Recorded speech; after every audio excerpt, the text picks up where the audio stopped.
Hello, everyone. I'm Dr. Siddharth Mehra. I'm a postdoctoral research fellow at University of Miami. The title of my talk is Reprogramming the Immune Microenvironment Through Cancer-Associated Fibroblast-Specific Inhibition of MEK1 and STAT3 in Pancreatic Ductal Adenocarcinoma. As we all know, that activated KRAS signaling is one of the major hallmarks of pancreatic cancer, and targeting KRAS has remained an elusive goal. Despite multiple efforts, KRAS still felt to be undruggable. We and others have tried targeting downstream effectors of RAS, including MEK and ERK pathway. However, due to reciprocal crosstalk with other signaling pathways, including STAT3, this has been largely unsuccessful as well. Previously from our lab, we have shown that combined inhibition of both MEK and STAT3 inhibition together significantly reduces the tumor weight in highly aggressive GM mice and improves overall survival. The detailed finding of this was published previously in 2018 from our lab. When we looked at the histologies of these highly aggressive PKT-GM mice, we saw significant reduction of fibrotic milieu in the PDAC section treated with MEK and STAT3 inhibition together as compared to the vehicle mice. This was followed by CyTOF-based multiparametric immune profiling, where we saw increase in the effector CD4 and CD8 T cell infiltration in the microenvironment with combined MEK and STAT3 inhibition. These two changes together suggested that this immune-mediated effect of MEK and STAT3 together could be through stromal signaling. So the key question that we were interested to answer is, we wanted to know the role of fibroblast-specific MEK1 and STAT3 in modulating the immune microenvironment of PDAC and to identify the key paracrine mediators of this process. First, utilizing the KPC PDAC single cell RNA transcriptomics database from publicly available dataset, we saw strong enrichment of CAF-specific gene transcriptomic signatures of MEK1 and STAT3. We then validated the presence of these gene pathways in a highly aggressive KPC PDAC mouse section. We found stromal as well as a tumor cell presence of MEK1, phospho and STAT3 in these sections.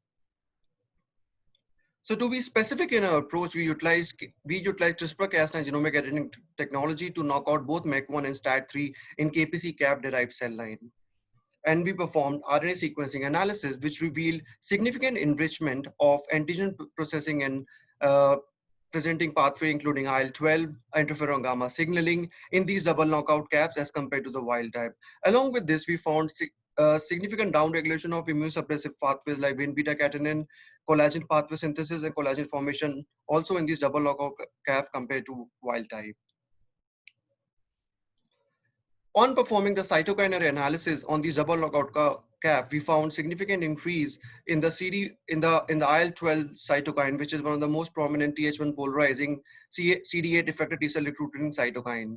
The result of cytokine array was also validated using IL-12 gene transcription analysis. Combining these two changes together suggests to look at the effect of these double knockout CAF on T cell compartment.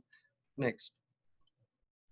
So we isolated the splenocyte from a tumor-bearing KPC mice, syngeneic KPC PDAC orthotopic mice, and co-cultured the splenocyte with either wild-type CAF or double knockout CAF in the presence of KPC tumor cells. And after 3 days of co-culture, we performed flow cytometric analysis for T cell activation as well as the T cell proliferation. And we also isolated the CD4 T cell specific RNA to look for the changes in the lineage specific transcription factors for Th1 and Th2 specifically.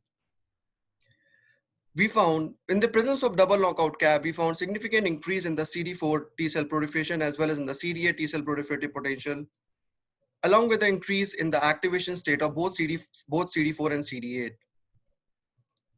Looking at the Th1 polarization mRNA levels of Tbet and GATA3, we found in higher fold change of Tbet by GATA3 ratio in double knockout CAF in the CD4 T cell as compared to the wild type CAF, suggesting that these MS knockout, double knockout CAF drives CD4 Th1 polarization. To see these changes in vivo, where we orthotopically implanted wild type CAF or double knockout CAF with tumor cells at the ratio of 3:1 in the pancreas of a black 6 mice and performed immunophenotypic analysis, and we found increase in the degranulating CD8 T cells in the microenvironment of pancreatic cancer with the presence of MEK1 and STAT3 knockout CAF as compared to wild type. This was also followed by increase in the activated effector CD8 T cell population. Combining all these changes together suggests that CAF-specific ablation of MEK1 and STAT3 promotes CD4TH1 phenotype that results in adaptive immune invigoration in the PDAC tumor microenvironment.